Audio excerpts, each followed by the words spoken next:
السلام علیکم friends, welcome to کتاب نگری یوٹیوب چینل کتابوں کی نگری میں خوش آمدید۔ میں ہوں آپ کی ہوسٹ اقرا یاسین اور آج میں آپ کے لیے لے کر آئی ہوں ماہنور شہزاد کی قلم سے تحریر کردہ ناول نیم البدل کے ایپیسوڈ نمبر 9 کو لے کر۔ اس ایپیسوڈ کو سٹارٹ کرنے سے پہلے آپ جلدی سے کر لیجئے ہمارے چینل کا سبسکرائب، ویڈیو کو لائک اور کلک کر لیجئے بیل آئیکن کو۔ اب آتے ہیں ناول کی جانب۔ جعفر اپنے کمرے میں کھڑا ٹہل رہا تھا، خاصا پریشان نظر آ رہا تھا۔ بس سوچ لیا صبح ڈیڈ سے بات کر کے ہی دم لوں گا کہ مشل کا رشتہ ملک ولا لے کر جائیں۔ جعفر گہرا سانس خارج کرتا خود سے فیصلہ کرتے ہوئے کہنے لگا، یقیناً دادا انکار نہیں کریں گے۔ جعفر خود کو تسلی بخشتے ہوئے بیڈ پر بیٹھ گیا۔ یقیناً ایسا ہی ہوگا۔ جعفر اس بات میں سر ہلا کر بولتا لیٹ گیا۔ ایک خوف تھا دل میں کہ کہیں دادا انکار نہ کر دیں۔ اس نے سچے دل سے مشل سے محبت کی تھی اور وہ اسے اظہار کرنے کی بجائے سیدھا اس کے لیے رشتہ بھجوانے کا فیصلہ رکھتا تھا، کیونکہ اس کی نظر میں مشل جتنی پاک تھی وہ اسے اسی طرح سے عزت سے ہی اپنے گھر لانا چاہتا تھا۔ جو ہوگا بہتر ہوگا جعفر، سو جا۔ جعفر خود سے کہتے ساتھ آنکھیں بند کر گیا کہ اچانک مشل کا دمکتا ہوا چہرہ اس کی نظروں کے سامنے لہرایا۔ جعفر نے فوراً آنکھیں کھولی۔ دیوانہ بنا دیا تم نے اپنا مشل ملک۔ جعفر اس کے تصور پر دل فریب مسکراہٹ لبوں پر سجائے خود سے کہنے لگا اور سونے کی کوشش کرنے لگا۔ کچھ دیر کی جدوجہد کے بعد جعفر کو نیند آ گئی اور وہ سونے میں مصروف ہو گیا۔ الارم کی آواز پر وہ ایک دم جھٹکے سے اٹھا، کیونکہ بریک فاسٹ کے بعد اس کے ڈیڈ ڈنر پر ملتے تھے یا پھر وہ اکثر گھر نہیں آتے تھے، دوستوں کے ساتھ نکل جایا کرتے تھے۔ بہت چھوٹی سی عمر میں جعفر کی والدہ کی ڈیتھ ہو گئی تھی۔ جعفر بیڈ سے اتر کر فریش وغیرہ ہوا اور بال ٹھیک کرتا وہ نیچے کی طرف بڑھا۔ Good morning dad. Jafar Shakeel صاحب کو دیکھ کر خوشگوار لہجے میں وہ کہنے لگا، گڈ مارننگ، خیریت ہے؟ آج آپ جلدی اٹھ گئے۔ شکیل صاحب وال کلاک پر نظر ڈال کر تھوڑی حیرانگی سے دیکھتے کہتے ساتھ کانٹے سے آملیٹ کھانے لگے۔ جعفر کرسی کھسکا کر بیٹھا۔ آج آپ کے ساتھ ناشتہ کرنے کا دل کر رہا تھا۔ جعفر مسکراتے ہوئے کہتے ساتھ جوس کا گلاس اٹھا کر لبوں سے لگا گیا۔ شکیل صاحب سر کو خم دیتے ناشتے کرنے میں مصروف رہے اور جعفر انہیں دیکھ رہا تھا۔ شکیل صاحب نے بریک فاسٹ کیا، نیپکن سے ہاتھ صاف کرتے وہ کھڑے ہوئے۔ ڈیڈ، مجھے آپ سے ضروری بات کرنی ہے۔ جعفر انہیں کھڑا دیکھ کر سنجیدگی سے بولتا انہیں اپنی طرف متوجہ کر گیا۔ I am getting late, meeting سے ہے، آ کر سنتا ہوں آپ کی بات۔ شکیل صاحب رسٹ واچ پر وقت دیکھتے ہوئے اسے جواب دیتے ساتھ جیب میں ہاتھ ڈالے بغیر اس کی دوسری بات سنے بغیر باہر کی طرف بڑھ گئے۔ وہ انہیں جاتا دیکھنے لگ گیا۔ بچپن سے ہی ایسا ہوتا تھا، جعفر سے زیادہ وہ اپنے کام کو ترجیح دیتے تھے اور یہی بات جعفر کو بے حد تکلیف دیتی تھی۔ وہ خاموشی سے ویسے ہی بیٹھ گیا۔ یہ ناول آپ کتاب نگری یوٹیوب چینل پر پڑھ اور سن رہے ہیں۔ میرا رشتہ ہو رہا ہے، مشل زمین کو تکتے ہوئے ہدا کو دھیمے لہجے میں آگاہ کرنے لگی۔ 6-7 ماہ میں ان دونوں کی بہت اچھی دوستی ہو گئی تھی۔ ہیں نہ کر، کس کے ساتھ؟ ہدا حیرانگی سے بڑی آنکھیں کیے اسے کہنے لگی، جس پر مشل نے اس کی جانب نظریں اٹھائیں۔ ارباب ملک کے ساتھ، جو مجھے بالکل پسند نہیں ہے۔ مشل لہجے میں افسوس لیے اسے بتانے لگی، جس پر ہدا کو مزید حیرت ہوئی۔ وہ تو ایک بچی کا باپ ہے، مانا ڈیورس ہو گئی اس کو، اس کا کیا مطلب ہے؟ وہ میری اتنی پیاری سی دوست سے شادی کرے گا اب؟ ہدا نے اسے دیکھتے ہوئے خفگی سے کہا، دادا چاہتے ہیں ایسا، کیونکہ مرجان میرے ساتھ بہت اٹیچ ہے، تجھے معلوم ہے۔ تو دادا چاہتے ہیں میں نکاح کر لوں، اگر وہ کوئی اور لڑکی لائے تو وہ مرجان کو ویسا پیار نہیں کرے گی جیسا میں کرتی ہوں۔ مشل نے ہدا کو ساری بات تفصیل سے بتائی تو وہ اس بات میں سر ہلا گئی۔ ویسے دیکھا جائے ارباب جو ہے وہ ہے تو بہت ہینڈسم، لیکن تجھے وہ پسند نہیں، کیا لگتا ہے وہ انکار کرے گا یہاں؟ ہدا پرسوچ سے انداز میں اس سے سوال کرنے لگی۔ مشل نفی میں سر ہلا گئی۔ مجھے نہیں معلوم، میرا خیال سے تو منع ہی کریں گے، کیونکہ وہ اروپ سے بہت محبت کرتے تھے اور انہیں میں بالکل نہیں پسند۔ مشل نے الجھے ہوئے انداز میں اسے جواب دیا۔ ہدا اسے دیکھنے لگی جو اتنی باتوں میں الجھی ہوئی تھی۔ خیر تو پریشان نہ ہو، جو ہوگا بہترین ہوگا، تجھے اللہ پر یقین ہے نا؟ ہدا اسے تھوڑا پرسکون کرنے کے لیے بولی۔ مشل اس بات میں سر ہلا گئی۔ اللہ پر یقین ہے، اس لیے تو خاموش ہوں، کیونکہ جو نصیب میں ہوگا وہ مجھے مل کر رہے گا، اور اگر رشتہ ہو گیا تو دادا سادگی سے نکاح کریں گے۔ میں چاہتی ہوں میری جو واحد دوست ہے وہ وہاں موجود ہو، تو آ جانا۔ مشل اس کا ہاتھ تھام کر اسے دیکھتے ہوئے دعوت دینے لگی۔ تو بلاتی نہ بھی میں نے آ جانا تھا، ہدا مزاحیہ انداز میں کہتے ساتھ اسے ہنسوانے پر مجبور کر گئی تھی۔ ہدا بھی مسکرا دی۔ یہ ناول آپ کتاب نگری یوٹیوب چینل پر پڑھ اور سن رہے ہیں۔ سب لوگ شام کے وقت ٹی وی لاؤنج میں بیٹھے تھے، چائے پی رہے تھے۔ میں آپ لوگوں سے ایک اہم بات کرنا چاہتا ہوں۔ عاطف ملک کی آواز پر سب ان کی جانب متوجہ ہوئے اور تھوڑے پریشان بھی ہوئے تھے۔ شگفتہ، جاؤ مشل بچے کو بلا کر لاؤ، میں یہ بات اس کے سامنے کرنا چاہتا ہوں۔ عاطف ملک ملازمہ کو حکم دیتے ہوئے کہنے لگے۔ وہ سر کو خم دیتی مشل کے کمرے کی طرف بڑھ گئی۔ 2 منٹ بعد مشل ٹی وی لاؤنج میں موجود تھی۔ اسے آتا دیکھ کر نوشین محترمہ خاصا منہ بنا گئی۔ مجھے یقین ہے آپ سب میں سے میرے اس فیصلے پر کسی کو اعتراض نہیں ہوگا، عاطف ملک لہجے میں مان سجائے بولے۔ خیریت ہے نا ابا؟ احمد صاحب فکر مند سے کہنے لگے۔ وہ اس بات میں سر ہلا گئے۔ آپ کو معلوم ہے ارباب ملک کی ڈیورس ہو چکی ہے اور ہم سب یہی چاہتے تھے کہ وہ دوسری شادی کرے، تو میں نے فیصلہ کیا ہے کہ ارباب کی دوسری شادی ہوگی اور وہ ہماری گڑیا مشل کے ساتھ ہوگی، کیونکہ مشل سے زیادہ خیال مرجان کا اور کوئی نہیں رکھ سکتا۔ عاطف ملک کی کہی بات پر وہاں موجود ہر شخص کو حیرت میں مبتلا کر گئی۔ ارباب نے ایک نظر عاطف ملک اور پھر مشل پر ڈالی جو خود عاطف کو دیکھ رہی تھی، اور وہ اس سے ہاں کی بالکل امید نہیں رکھ رہا تھا، اور نوشین محترمہ اپنی جگہ سے کھڑی ہو گئی۔ احمد اور صدف، تمہیں کوئی اعتراض ہے؟ عاطف ملک ان دونوں کو مخاطب کیے سوال کرنے لگی۔ نہیں ابا، ہمیں اعتراض نہیں، آپ نے یہ فیصلہ کچھ سوچ کر ہی کیا ہوگا۔ احمد اور صدف دونوں نے ایک ساتھ جواب دیا تھا اور ان کا مان رکھا وہ مسکرا دیا۔ یہ کیسے ہو سکتا ہے ابا؟ میری بیٹی غیر ہے کیا وہ آپ کو نظر نہیں آئی جو اس منحوس سے کر رہے ہیں؟ نوشین محترمہ ایک دم آگ بگولا ہوتے تیز لہجے میں کہنے لگی۔ فحاش نے بے اختیار زوبیہ کی جانب دیکھا اور زوبیہ نے بے یقینی سے اپنی ماں کو دیکھا۔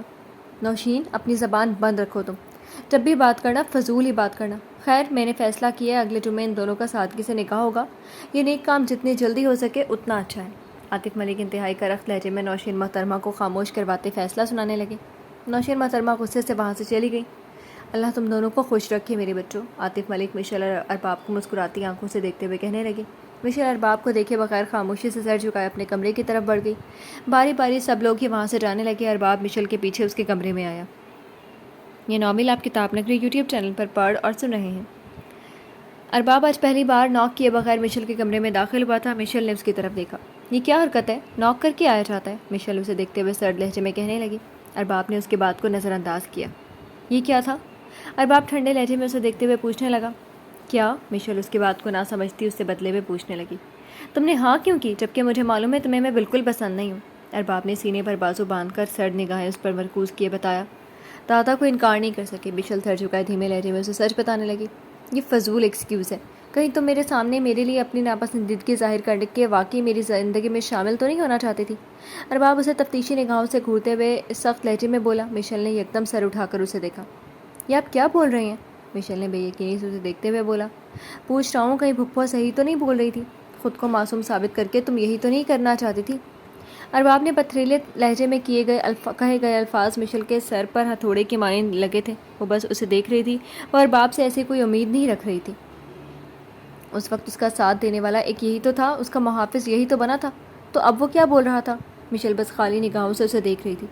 مجھے لگتا ہے میں تمہارے معصوم چہرے کے ہاتھوں دھوکہ کھا بیٹھا ہوں، ہو سکتا ہے وقاص سچ بول رہا ہوں۔ ارباب ایک کے بعد اسے تکلیف پہنچانے والی باتیں کیے جا رہا تھا اور مشل کی برداشت سے باہر ہو رہا تھا۔ چپ ہو جائیں، آپ کو شرم نہیں آتی کسی لڑکی کے بارے میں اس قسم کے الفاظ استعمال کرتے ہوئے؟ آپ کبھی نہیں بدل سکتے۔ آپ کے لیے میری ناپسندیدگی بالکل ٹھیک تھی، غلط سوچ رکھ بیٹھی تھی آپ کے بارے میں، آپ بھی سب کی طرح ہیں۔ ان سب باتوں کے بعد میری ناپسندیدگی مزید بڑھ گئی ہے۔ آپ کے لیے مجھے کوئی شوق نہیں آپ کی زندگی میں آنے کا، میں یہ سب صرف مرجان اور دادا کی خاطر کر رہی ہوں، سمجھے آپ؟ کیونکہ دادا میرے لیے اس دنیا میں سب سے بڑھ کر ہیں۔ مشل اسے افسوس بھری نگاہوں سے دیکھتے ہوئے اونچی آواز میں کہنے لگی۔ تمہارے لیے یہی بہتر ہے کہ تم انکار کر دو، اسی میں تمہاری اور میری بہتری، میں مرجان کا خیال رکھ سکتا ہوں۔ ارباب ایک ایک لفظ چبا کر کہتے ساتھ کمرے سے باہر کی طرف بڑھ گیا۔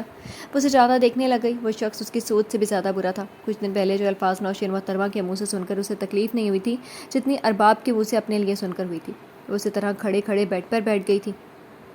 اللہ تعالیٰ میری مشکلات کو آسان کر، یہ جو سب باتیں کر رہے ہیں مجھ پر، ان سب کو اس کا جواب دے اور صبر کرنے کی ہمت دے۔ مشل چھت کی جانب نظریں کے بھرے ہوئے لہجے میں دل میں دعا کرنے لگی اور آنکھیں میچ گئی اور آنکھوں سے آنسو بہنے لگے۔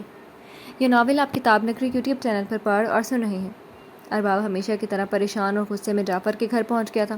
کیا ہوا ہے؟ جعفر اس کے چہرے سے پریشانی کا اندازہ لگاتے ہوئے پوچھنے لگا۔ دادا نے رشتہ پکا کر دیا میرا اور اس جمعے نکاح بھی رکھ دیا، ارباب نے اسے دیکھتے ہوئے پریشانی سے جواب دیا۔ ارے واہ، اچھی بات ہے یہ تو۔ اچھا کیا دادا نے؟ جعفر اس خبر پر خوش ہوتے ہوئے مسکرا کر کہنے لگا۔ ارباب اسے دیکھنے لگا۔ یار دیکھ، کب تک تو ایسے زندگی گزارے گا؟ تو نے تو نہیں چھوڑا اسے، وہ خود ہی چھوڑ کر گئی ہے، تو آگے بڑھ، شاید یہ تیرے لیے اچھا ہو۔ جعفر نے اسے سنجیدہ لہجے میں سمجھانا چاہا۔ ارباب نے اسے دیکھا۔ مجھے اس کے ساتھ نہیں کرنے جس سے دادا کروا رہے، میں عروب کی جگہ کسی کو نہیں دے سکتا، ارباب نے اسے اپنے مخصوص سنجیدہ لہجے میں بتایا۔ کس سے کر رہے ہیں دادا نکاح؟ جعفر اس کے کندھے پر ہاتھ رکھے اسے پوچھنے لگا۔ ارباب نے گہرا سانس خارج کیا۔ مشل سے۔ ارباب کے منہ سے نکلے گئے الفاظ جعفر کو اپنی جگہ ساکت کر گئے۔ اسے اپنے کانوں میں یقین نہیں آیا تھا۔ کس سے؟ جعفر نے ایک بار پھر حیرت سے اسے پوچھا۔ مشل سے، ارباب نے اس کی جانب دیکھتے ہوئے اسے پھر سے بتایا۔ جعفر خاموشی سے اسے دیکھ رہا تھا، ایسا تو اس نے کبھی سوچا ہی نہیں تھا۔ مشل نے ہاں کر دی۔ جعفر نے اس سے بمشکل یہ سوال کیا جس پر وہ اس بات میں سر ہلا گیا۔ جعفر کے اندر کچھ ٹوٹا تھا، وہ بس اسی پوزیشن میں کھڑا ارباب کو دیکھ رہا تھا۔ تو ٹھیک ہے؟ ارباب اس کی جانب دیکھتے ہوئے پوچھنے لگا، جس پر جعفر ہوش میں آیا اور سر کو خم دے گیا۔ یاد آیا مجھے ایک کام ہے، ڈیڈ کے پاس جانا ہے، پھر ہوتی ہے ملاقات، تو ٹینشن نہ لی، دادا نے فیصلہ کیا ہے تو اچھا ہی ہوگا۔ جعفر نے فوراً سے بہانہ بناتے ہوئے اسے بس یہی بول سکا، ٹھیک ہے۔ ارباب اس بات میں سر ہلا کر کہتے ساتھ اس سے ملتا وہاں سے چلا گیا۔ جعفر اسے جاتا دیکھنے لگا۔ ایک دم ہی جعفر کی دنیا الٹ کر رہ گئی تھی۔ شاید اس نے دیر کر دی یا پھر وہ اس کے نصیب میں تھی ہی نہیں، وہ سمجھ نہیں سکا۔ میری محبت تو اس کے لیے سچی تھی اللہ، جعفر شکوہ بھرے لہجے میں کہتے ساتھ صوفے پر بیٹھ گیا۔ آج پہلی دفعہ جعفر زندگی میں ٹوٹا تھا اور ہارا ہوا لگ رہا تھا۔ یہ ناول آپ کتاب نگری یوٹیوب چینل پر پڑھ اور سن رہے ہیں۔ نوشین محترمہ اپنے کمرے میں ٹہل رہی تھی اور رہتے انہیں عاطف ملک کے فیصلے پر غصہ آ رہا تھا۔ یہ آپ نیچے کیا بول رہی تھی مام؟ صوبیہ ان کے کمرے میں داخل ہوتی دھیمی مگر خفا لہجے میں ان سے پوچھنے لگی، میں نے کچھ غلط تو نہیں بولا؟ اگر تمہارا ہو جاتا تو کتنا اچھا ہوتا، یہ گھر تمہارا ہوتا، لیکن اس منحوس لڑکی نے ابا کو ایک بار پھر گھیر لیا۔ نوشین محترمہ زوبیہ کو دیکھتے ہوئے سنجیدہ لہجے میں کہتی، آخر میں مشل کے لیے زہر خند لہجے میں بولی، خدا کے لیے اس بیچاری کا پیچھا چھوڑ دیں، اگر آپ ایسا کچھ سوچ بھی رہی ہیں میں تب بھی نہیں کرتی کیونکہ میں ارباب بھائی کو سچے دل سے اپنا بھائی مانتی ہوں۔ زوبیہ پہلی بار اونچی آواز میں انہیں کہتے ساتھ بغیر ان کی سنے کمرے سے باہر کی طرف بڑھ گئی۔ یہ بالکل ہی بیوقوف لڑکی ہے۔ نوشین محترمہ اسے جاتا دیکھ کر منہ بنا کر کہنے لگی، مگر مشل اور ارباب کی بات ان سے ہضم نہیں ہو رہی تھی۔ یہ ناول آپ کتاب نگری یوٹیوب چینل پر پڑھ اور سن رہے ہیں۔ دن تیزی سے گزر رہے تھے اور آج جمعرات تھی۔ ارباب عاطف ملک کے کمرے میں گیا جو مہمانوں کی لسٹ دیکھ رہے تھے۔ زیادہ نہیں، بس 10 لوگ ہی انہوں نے خاندان سے بلائے تھے۔ مجھے آپ سے بات کرنی ہے دادا۔ ارباب کمرے میں داخل ہوتا سنجیدہ لہجے میں ان سے بولا۔ عاطف ملک نے سر اٹھا کر اسے دیکھا اور اس بات میں سر ہلا کر اسے اجازت دی۔ بہت سوچا ہے مگر میں یہ نکاح نہیں کر سکتا ہوں، ارباب نے اسے صاف لفظوں میں جواب دیا، جس پر وہ اسے دیکھنے لگے۔ آپ یہ کہاں بول رہے ہیں ارباب؟ آپ کو معلوم ہے نا خاندان میں یہ بات پھیل گئی ہے اور اب یہ بات کر رہے ہیں آپ؟ عاطف ملک کے سخت لہجے پر وہ افسردہ گہرا سانس بھر کر رہ گیا۔ یہ بات اب آپ ذہن سے نکال دیں، سمجھے، کیونکہ یہ بات پورے خاندان میں پھیل چکی ہے اور کل نکاح ہے آپ کا، کچھ بھی نہیں جائے گا مگر اس بچی کی عزت مٹی ہو جائے گی۔ ہمدردی کے ناطے ہی اس کا سوچ لیں، کیسے سامنا کرے گی دنیا کا وہ اگر آپ نے یہ حرکت کی؟ عاطف ملک اپنی جگہ سے کھڑے ہوتے ہوئے اسے ایموشنل بلیک میل کرتے ہوئے افسوس سے کہنے لگے، دادا مگر ارباب نے کچھ بولنا چاہا مگر عاطف ملک نے اسے خاموش کروایا۔ میں نے ہمیشہ آپ کی بات سنی اور مانی ہے، بہتر ہے کہ خاموشی سے آپ یہاں سے جائیں اور کل تیاری کریں، میں اور کوئی بات نہیں سننا چاہتا۔ عاطف ملک نے اسے ناراضگی سے کہا اور ان کے لہجے میں موجود ناراضگی وہ محسوس کر سکتا تھا، تو اس لیے خاموشی سے چلا گیا۔ یہ ناول آپ کتاب نگری یوٹیوب چینل پر پڑھ اور سن رہے ہیں۔ آج نکاح کا دن تھا اور ملک ولا میں افراتفری سی پھیلی ہوئی تھی۔ لان میں زیادہ تو نہیں مگر تھوڑا بہت سجایا جا رہا تھا۔ گھر کی خواتین کھانے کو دیکھ رہی تھیں۔ نوشین محترمہ نے نکاح پر آنے سے انکار کر دیا تھا، جس پر عاطف ملک نے جواب میں انہیں جیسے تمہاری مرضی بولا تھا۔ اس سے وہ مزید غصہ ہو گئے۔ مشل اپنے کمرے میں موجود تھی۔ جمعے کی نماز کے بعد ان دونوں کا نکاح تھا۔ مشل کا ڈریس بیڈ پر پڑا تھا۔ ہدا اس کی دوست آ چکی تھی، زوبیہ بھی اس کے پاس موجود تھی۔ چلو جاؤ مشل، چینج کر کے آؤ، ٹائم نہیں ہے۔ زوبیہ مشل کو خاموش بیٹھا دیکھ کر مسکراتے ہوئے کہنے لگی۔ مشل نے اس کی طرف دیکھا اور ڈریس اٹھاتے چھوٹے چھوٹے قدم اٹھائے وہ باتھ روم کا رخ کر گئی۔ نہ جانے کیوں اس کا دل بے چین سا تھا۔ ارباب کی اس دن والی باتیں اس کے ذہن میں کہیں بیٹھ گئی تھی، جس کی وجہ سے اس کا دماغ راضی نہیں ہو رہا تھا، مگر پھر بھی اسے اپنا اللہ پر یقین تھا اور اس کے لیے اہم دادا کی خوشی ہے۔ کچھ دیر میں وہ چینج کر کے کمرے میں واپس آئی، وائٹ کلر کے لانگ فراک میں جس پر نفیس سا گولڈن کام ہوا تھا۔ اس وقت اس کے بال چٹکیاں میں کہتے، ماشاء اللہ، چلو اب تمہیں مزید خوبصورت بناتے ہیں۔ زوبیہ مسکراتے ہوئے اسے چھیڑتے ہوئے کہنے لگی، جس پر ہدا بھی مسکراتی۔ مشل خاموشی سے ڈریسنگ کے سامنے آ کر بیٹھ گئی۔ زوبیہ اور ہدا مل کر اسے تیار کر رہے تھے اور 1 گھنٹے کی محنت کے بعد مشل بالکل تیار تھی۔ مشل نے نہ چاہتے ہوئے بھی ایک نظر خود پر ڈالی اور بالکل الگ نظر آ رہی تھی۔ اس کے بعد مشل نے حجاب کیپ اٹھائی اور اپنے بالوں کو اس سے کور کیا اور ریڈ اسٹالر کرتی اوپر سے سفید اور گولڈن شفون کا خوبصورت دوپٹہ سیٹ کیا۔ وہ اس وقت آسمان سے اتری کسی حور کی مانند لگ رہی تھی۔ مہمان آنا شروع ہو چکے تھے اور مولوی صاحب بھی آ چکے تھے۔ جعفر ارباب کے بہت اصرار پر یہاں موجود تھا، پر جس طرح کھڑا تھا یہ وہی جانتا تھا۔ تبھی عاطف ملک کے بلاتی ارباب سفید شلوار قمیض میں ملبوس تھا، اوپر گولڈن ویسٹ کوٹ پہنے، بالوں بڑھی ہوئی داڑھی میں بالوں کو نفاست سے سجائے، چہرے پر بھرپور سنجیدگی لیے بیٹھا وہ بہت ہی خوبصورت لگ رہا تھا۔ شان سے چلتا، وہ سب کو اپنی جانب متوجہ کرتا، وہ اسٹیج پر جا کر بیٹھ گیا۔ میرے خیال سے اب نکاح پڑھوانا چاہیے ابا، احمد ملک ان کے پاس آتے ہوئے پوچھنے لگے، جس پر وہ اس بات میں سر ہلا گئے۔ احمد صاحب ملک کے کہنے پر صدف محترمہ اندر کی جانب مشل کو بلانے چلی گئی۔ کچھ دیر میں وہ صدف محترمہ اور زوبیہ کے ساتھ لان میں داخل ہوئی۔ جعفر کی نظر فوراً اس پر گئی تھی، اس کی آنکھوں میں نمی موجود تھی جو جعفر نے فوراً ہی اپنے اندر اتار لی۔ مشل ان دونوں کے سائے میں وہ چھوٹے چھوٹے قدم اٹھائے اسٹیج کی جانب بڑھ گئی۔ وہاں موجود ہر ایک کی آنکھوں کا مرکز وہ خوبصورت دلکش چہرہ تھا۔